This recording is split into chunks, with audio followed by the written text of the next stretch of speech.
Hai semuanya, pernah nggak sih kamu ngelamun sambil mikir, kenapa ya hidup aku kayak gini-gini aja? Uang kayaknya cuma numpang lewat doang, nggak pernah betah lama di dompet. Atau mungkin kamu udah kerja keras, banting tulang, bahkan kadang begadang sampai mata bengkak, tapi pas akhir bulan saldo rekening malah bikin pengen nangis?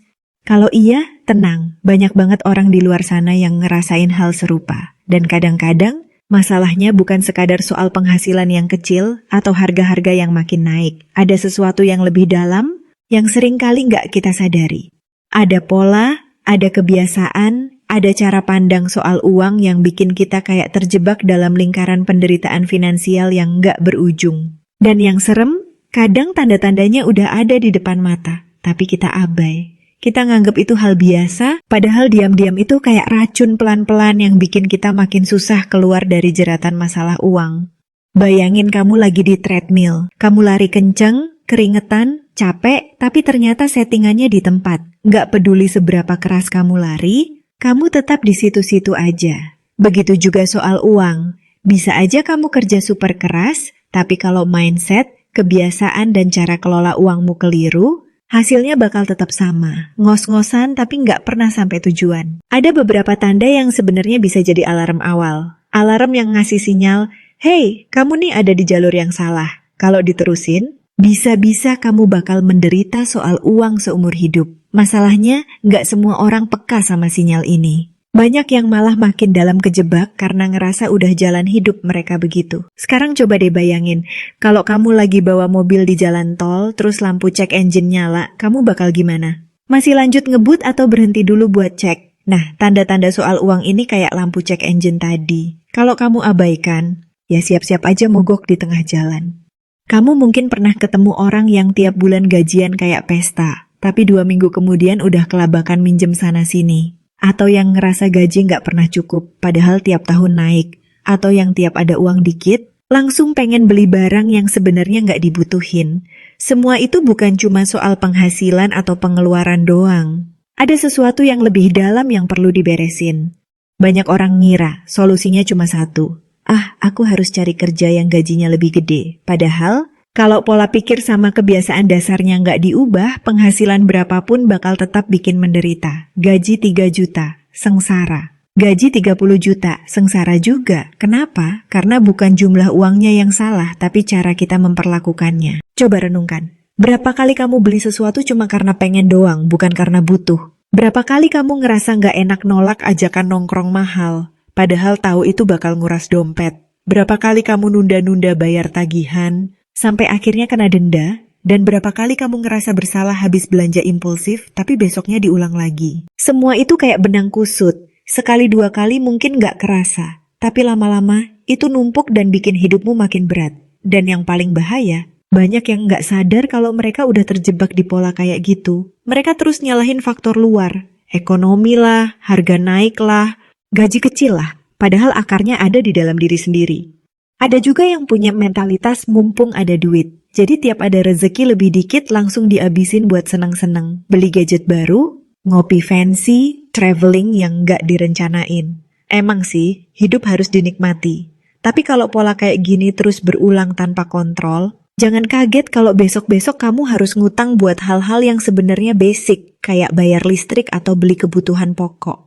Dan kadang yang bikin makin parah, banyak orang yang gengsi buat ngakuin kalau mereka punya masalah keuangan. Mereka lebih milih jaga image, pura-pura mampu, padahal dalam hati ketar-ketir. Ini kayak luka yang ditutupin plester doang tanpa diobatin. Luarnya sih kelihatan oke, tapi dalamnya makin parah. Satu hal yang juga sering kejadian, banyak yang nggak punya rencana keuangan sama sekali. Uang datang langsung keluar, nggak ada pos-pos anggaran, nggak ada tabungan darurat, nggak ada investasi, semuanya serba spontan. Dan pas ada kebutuhan mendesak, baru deh kelabakan. Ini kayak orang naik perahu tanpa dayung dan tanpa peta. Ikutin arus aja, nggak tahu bakal nyangkut di mana. Ada juga yang suka menunda belajar soal keuangan. Ngerasa urusan duit itu ribet, pusing, bikin males. Akhirnya nggak pernah ngulik soal cara ngatur uang, investasi, atau bahkan sekadar budgeting dasar. Padahal, zaman sekarang informasi udah bejibun. Tapi ya itu, mindset aku nggak pinter soal duit bikin banyak orang tetap di level yang sama terus. Dan jangan lupa ada yang selalu cari pembenaran, kayak, hidup cuma sekali, dinikmatin aja. Atau, aku kan kerja keras, masa nggak boleh self-reward? Self-reward itu penting, tapi kalau jadi alasan buat boros terus-menerus, itu bukan self-reward, tapi self-sabotage. Di sisi lain, ada yang mentalnya udah keburu negatif soal uang. Ngerasa duit itu sumber masalah, duit bikin orang jahat, duit bikin hidup nggak bahagia. Dengan mindset kayak gitu, gimana mau punya hubungan sehat sama uang kalau kamu nganggep sesuatu itu jelek, bawah sadar kamu bakal ngehindarinya. Akhirnya, tiap dapat uang malah nggak betah lama-lama, cepet dihabisin. Nah, hal-hal kayak gini yang pelan-pelan bikin seseorang menderita terus soal uang. Bukan karena mereka kurang berusaha, tapi karena mereka nggak ngelola diri mereka sendiri dengan benar. Dan kalau nggak disadari, ini bisa berlangsung seumur hidup. Bayangin deh, kamu kerja sampai pensiun, tapi nggak punya tabungan, nggak punya investasi, dan masih harus ngutang buat kebutuhan dasar. Serem kan? Dan ini bukan skenario imajinasi doang, banyak banget yang kejadian kayak gitu di dunia nyata. Tapi kabar baiknya, semua itu bisa diubah. Asal kamu mau jujur sama diri sendiri dan mulai pelan-pelan memperbaiki pola pikir dan kebiasaanmu soal uang. Nggak perlu langsung ekstrem atau sempurna, yang penting ada niat buat belajar dan berubah. Mulai dari hal kecil aja, kayak bikin catatan pengeluaran harian, atau nyisihin sebagian penghasilan buat tabungan, berapapun kecilnya. Atau belajar tentang investasi yang sesuai profil risiko kamu. Yang penting ada gerakan ke arah yang lebih baik. Dan yang paling penting, jangan bandingin hidupmu sama orang lain. Fokus ke progres kamu sendiri. Kadang ngelihat orang lain pamer lifestyle bikin kita pengen ikutan, padahal kondisi keuangan kita beda jauh. Ini jebakan yang harus diwaspadai.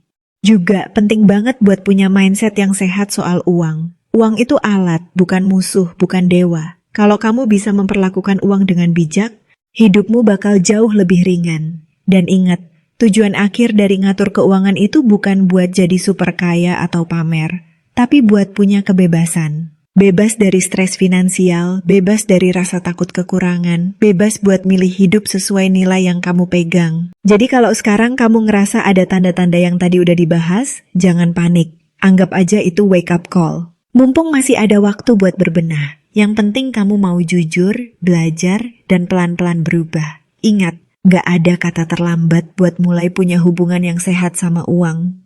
Kalau kamu bisa ngelola uang dengan baik, bukan uang yang ngontrol hidupmu, tapi kamu yang ngontrol uangmu. Dan itu, percayalah, rasa lega dan bahagianya nggak bisa ditukar sama nominal berapapun.